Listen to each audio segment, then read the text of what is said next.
What if the person who loves you the most is the one slowly destroying you? Imagine this. It's 2:17 a.m. Your phone lights up again. Another message. I can't stop thinking about you. You're the best thing that ever happened to me. I've never felt this way about anyone. You smile. Your heart races. This feels different, intense, magnetic, almost unreal. They call you their soulmate after 3 days. They want to see you every hour. They say they've been waiting their whole life for you. And somehow, it feels right, too right. But here's the question no one asks in that moment. Why does something that feels like love move like a storm?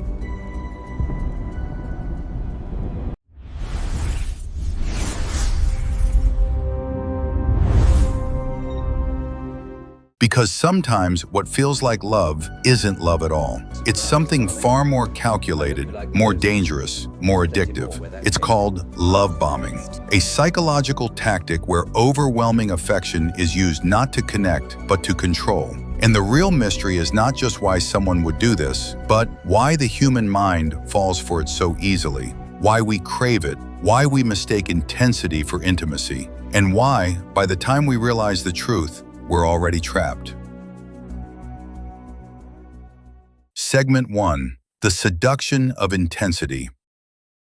Love bombing doesn't begin with manipulation. It begins with perfection. Not the kind of perfection that feels distant or unattainable, but the kind that feels designed just for you. They don't just like you, they understand you in a way that feels almost impossible. They notice the small things, the way your voice changes when you talk about something you love, the quiet insecurities you don't usually share, and somehow they reflect it all back to you. If you love music, suddenly they love the same artists, down to the obscure tracks no one talks about. If you fear abandonment, they reassure you with unwavering certainty. I'm not like the others. I'll never leave. If you've been hurt before, they step into the role of healer, protector, savior. It feels like fate, like everything you went through led you here, like the universe finally aligned in your favor. But beneath that intoxicating surface, something else is happening. This is not genuine connection. This is precision. Love bombers don't stumble into compatibility, they construct it. Every word, every reaction, every shared coincidence is carefully observed and mirrored. They aren't listening to understand you. They're listening to become exactly what you need. And then they move fast, too fast. Because speed is not a side effect, it's the strategy. Before you can pause, before you can question, before logic has a chance to catch up, they escalate. Deep conversations turn into emotional confessions overnight. Affection turns into attachment. And suddenly, words like forever and soulmate appear long before a real foundation exists. They rush intimacy because time is dangerous. Time creates clarity, and clarity exposes illusion. So instead, they overwhelm you. Your brain lights up. Dopamine surges with every message, every compliment, every intense moment of connection. Oxytocin, the bonding hormone, pulls you closer, making you feel safe, chosen, significant. It's not just emotional, it's chemical. You feel high on them. And that's the point, because while you're feeling seen, valued, and deeply connected, you're not noticing what's missing. The inconsistencies, the unnatural pace, the subtle sense that something is too perfect. And here's the truth most people don't realize until it's too late. You're not falling in love. You're being conditioned to depend. You're not being chosen. You're being studied, shaped, and drawn in. This isn't love growing over time. It's love being engineered in real time. And by the time you start to question it, you're already attached, already invested, already hooked. Segment 2. The Psychology Behind the Trap.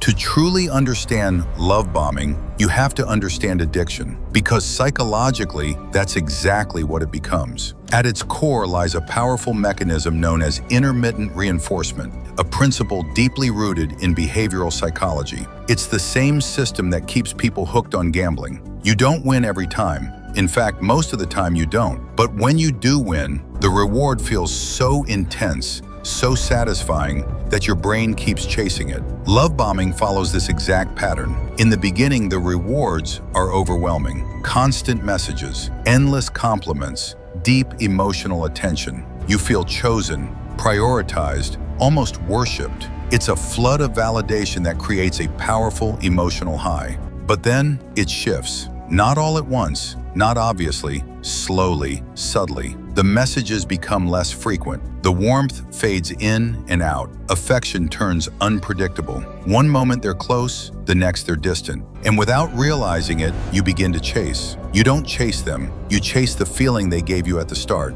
You start asking yourself questions that quietly turn the focus inward. What did I do wrong? Why are they different now? How do I get things back to how they were? This is where the trap locks in, because now your brain is no longer responding to love, it's reacting to loss, and loss is far more powerful. You're trying to recover something that felt real, but was carefully constructed from the beginning. Then comes the deeper cycle, one that repeats like a loop you can't escape. Idealization, you're perfect, everything they've ever wanted. Devaluation, you're suddenly not enough. They grow cold, distant, critical. Discard, they pull away completely or threaten to leave. Hoovering, they return, bringing back the same intense affection that started it all. Each cycle strengthens the emotional bond, but weakens your clarity. Each repetition pulls you further from reality and deeper into dependency. And eventually, something shifts inside you. You stop questioning them and start questioning yourself. Because real control doesn't rely on force, it thrives on confusion. And by the time you see it clearly, you're already caught in the pattern. Segment 3. The real faces behind love bombing. Love bombing isn't just a concept, it has faces. Real people, real consequences. Often, it's associated with individuals who display traits of narcissism or emotional manipulation. People who need admiration, control, or validation, but lack genuine empathy. But not all love bombers are obvious. Some are charming, successful, emotionally intelligent. They know exactly how to present themselves, and that's what makes them dangerous. Consider this pattern. They enter your life like a miracle. They become your routine, your safe place, your emotional home. Then one day, they withdraw. No explanation, no closure, just silence. Or worse, blame. You're too sensitive, you're overthinking, you're the problem. And because they once treated you like everything, you believe them. You internalize it, you try harder, give more, become less, until eventually, you're no longer yourself. You're just someone trying to be enough for someone who was never real. And the most chilling part, they often move on quickly, repeating the same pattern with someone else, while you're left trying to understand what just happened. The twist and application. But here's where it becomes uncomfortable. Because love bombing isn't always extreme. It doesn't always look toxic. Sometimes, it looks like something you felt before. Have you ever met someone and felt an instant, overwhelming connection?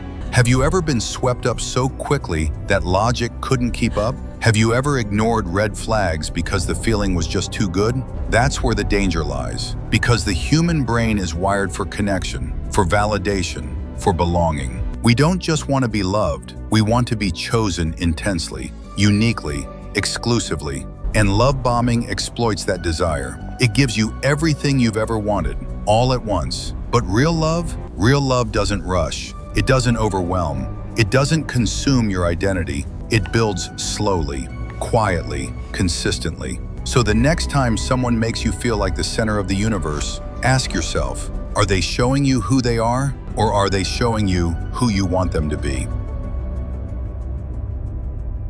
Because once you understand love bombing, you start noticing something even more unsettling. Not all manipulation is loud. Not all control is obvious. Some of it hides in compliments, in attention, in what feels like affection. And if love can be used as a weapon, then what about memory? What about the moments you're sure were real, but somehow feel distorted over time? What if your own mind could betray you just as easily as someone else?